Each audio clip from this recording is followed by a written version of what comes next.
弟兄姊妹平安，今天是2023年的6月8号。今天的经文是诗篇33篇第1节到12节，创世纪13章第1节到18节，彼得后书第2章17节到22节。今天要跟大家分享的主题是选择。亚伯拉罕是一位受上帝呼召的人，虽然他在跟随上帝的那个期间里面，他并不是一个100%完美的人，但是他决心要跟随上帝的心志，却是在圣经里面受到高度的肯定。除了希伯来书这样说，由于信心，亚伯拉罕顺服上帝的召唤，去到上帝应许要赐给他的地方。他离开本国的时候，并不知道要去哪里。这是希伯来书第11章第8节的经文记载。其实更值得我们学习的是今天的经文，创世纪13章第1节到18节所记载的事件。因为亚伯拉罕和他的侄子罗德，他们因为财产的纠纷，因而决定要分手。身为叔叔的他，并没有因为辈分高就先选择，却让侄子先选择。后来因为罗德选择了肥沃却充满罪恶的地，亚伯拉罕选择顺服上帝的带领与赐福。这个记载中有几件事情非常值得我们去注意的。第一，辈分。许多时候我们看到社会新闻，只要是家庭遇到了所谓的财产问题的时候，就总是会有纠纷。通常就看到他们在争的就是谁的辈分高啊，什么长子啊，怎么样呢？他们在争的是谁有优先选择权，谁应该得到的更多。当然有纠纷，就是因为谁也不让谁嘛。大家都要争自己的辈分，争自己的福分。但是真正的基督徒啊，就不应该是这样子，当要学习亚伯拉罕的生命态度。他并没有以自己的辈分高为傲，他却宁可放弃优先选择权，让辈分低的侄子罗德先选择。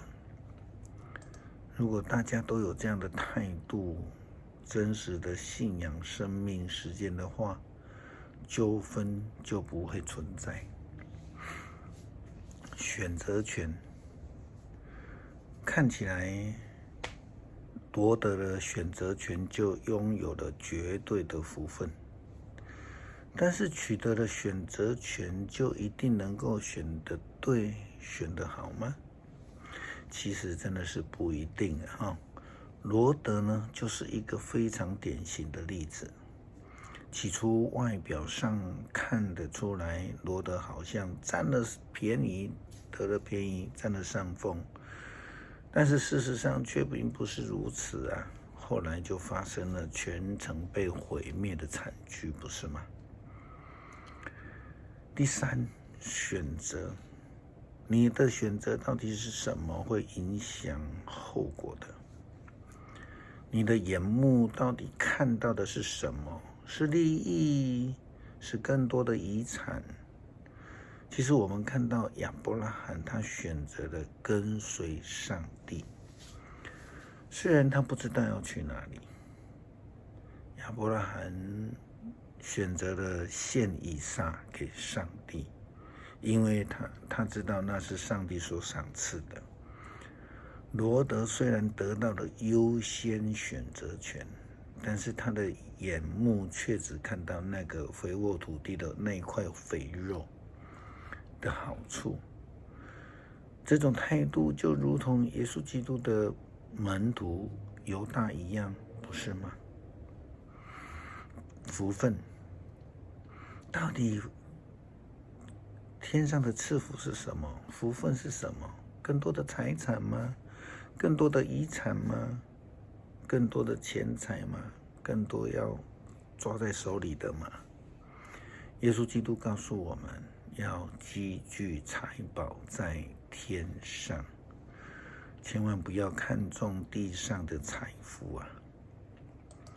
我们来看看创世纪的记载，亚伯兰带着妻子和所有的一切离开埃及，往北走，进入了迦南南部。罗德也跟他去。亚伯兰是富翁，拥有许多牲畜和金银。后来他离开那里，渐渐地向北迁移，接近伯特利。他回到伯特利和爱之间，就是他从前扎过营、建了祭坛的地方。他就在那里敬拜上主。跟亚伯拉罕同行的罗德也拥有牛群、羊群以及自己的家眷和奴隶。他们两家的牛群、羊群太多了，没有足够大的地方可以容纳得下。因此，亚伯拉罕的牧人和罗德的牧人就常常争吵。那时迦南人和比利洗人仍然住在那里。于是亚伯兰就对罗德说：“我们是至亲，不可争吵。你的牧人和我的牧人也不可争吵。我们分手吧。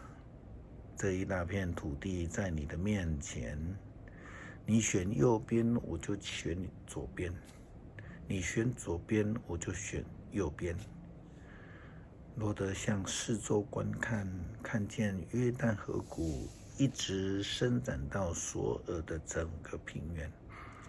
这个平原水源充足，好像伊甸园，又好像埃及的土地。那时上主还没有毁灭所多玛和蛾摩拉。于是罗德选择了约旦谷的那一片平原，往